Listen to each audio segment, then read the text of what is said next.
Hi, welcome to Research Data Management for Microscopy.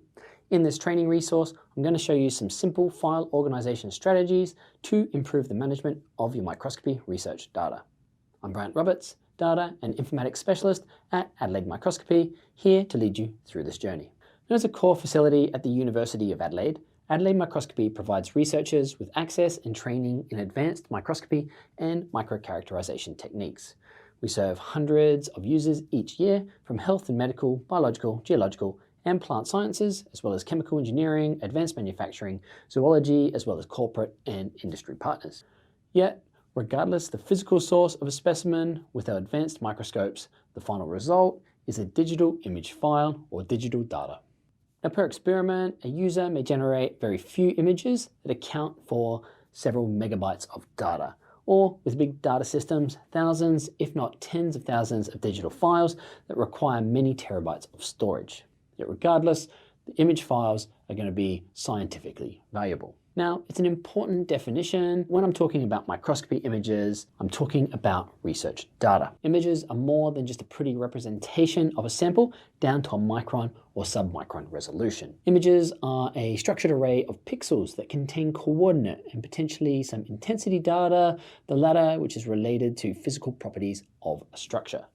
And it's from those images you can make measurement, maybe about the size or proportion, intensities, or organization of a structure.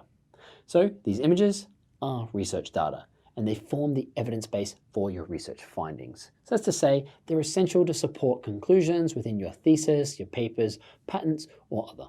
Now, of course, when you generate so much data, problems can invariably arise in the finding, the using, the sharing, or the storage of the data set.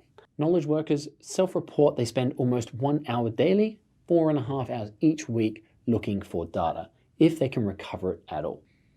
So they estimate that 2 weeks is required annually for recreating lost digital data. And in microscopy, that would be in addition to instrument and material related costs if your data can be recovered at all, because many of the techniques are destructive, and if there's, say, a temporal component to your physical specimen, it's not so easily reproduced.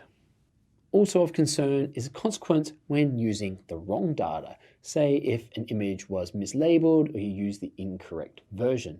That could lead to delayed publication, a waste in research time to correct the record, or in more spurious cases, lead to paper retraction and reputational loss, particularly if you repeat the same errors. And keep in mind, if you're not doing well-organized, reproducible research, then you're not doing good science. And we'll now look at good reasons for doing effective data management, which can be classified as a requirement or a benefit.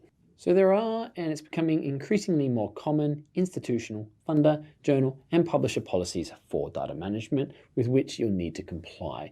And these can vary from submission of a data management plan in the project planning stage to the sharing of data sets within suitable repositories upon publication of a paper. Now, I've shared links to the University of Adelaide policy below the video, and this details expectations for research higher degree students and the University of Adelaide lead investigators. So I encourage you to go ahead and read these policies. But it's likely, of course, that your primary motivation for data management is a lot more self-serving. You want to make your research go smoother so you can focus on science rather than getting bogged down in the data administrivia.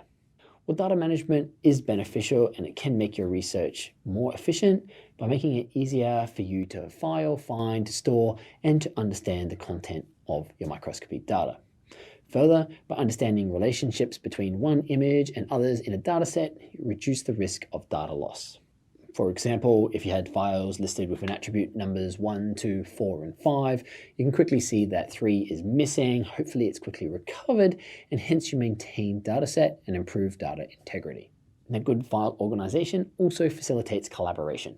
If a data set can be easily understood, it can be easily shared and then thus reused by others. And this has benefits to research impact. It can increase publication output from your data or article citations, and hence increases the value of that research data. So Adelaide Microscopy recognizes that our core facility users generate significant volumes and highly valuable research data. I hope you appreciate a need for data management, and in the remainder of this resource, I'm going to provide training in 3 simple file organization strategies. Now, these are foundational and they can be broadly applicable to datasets beyond microscopy, but I hope they support immediately the collection of your own image files. Next, join me in Module 1, where we'll talk about file naming conventions, which you'll find helpful to consistently and meaningfully name your image files. I'll see you in the remainder of the course.